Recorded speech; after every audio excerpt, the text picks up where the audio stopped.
Hello, everybody, and I hope you're okay. Barry here.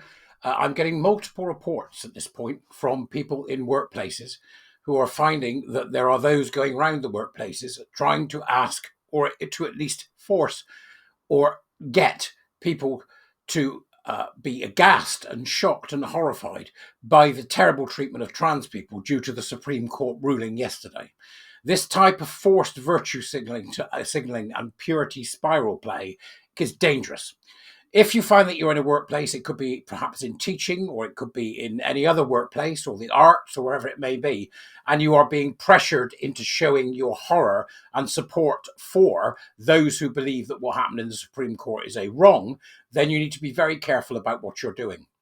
It is absolutely vital that if you are able to, that you get the ruling in front of senior leaderships in your organization by sending an email or requesting a private meeting. What you must not do is virtue signal to save your neck. What you need to be thinking about when somebody comes up and asks you to express outrage or shock at the Supreme Court ruling is to obfuscate. And the easiest way to do that is to say, well, I'm going to read the whole thing. I'm just trying to get my head around it. Yes, I should be looking at this in depth to understand it fully. And then just nod and walk away. Do not, under any circumstances, play along. It's not recommended. What you will also need to do, I should imagine, is to keep notes of who asked you and when, because they are going to be far worse than they have been before in the next few months. But they'll burn out. This is abusive behavior. It's the typical abusive behavior that one would see in a relationship that's gone stale. And you can expect these cult members to do the same thing.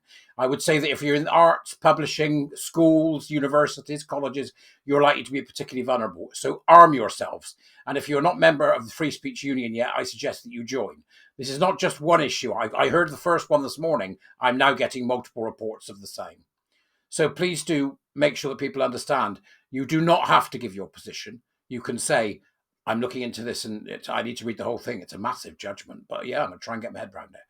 You don't need to agree with them when they expect you to show disdain for the legal process that has finally triumphed over the cult. Remember, these cult members will spit like Benzedrine puff adders, and they will get worse and worse at this point until they finally burn themselves out. So please do be careful out there and make sure that you make notes and join the Free Speech Union. Thanks so much. I'm off. All right. Still bloody good news, isn't it? I'll see you later. Ta-da.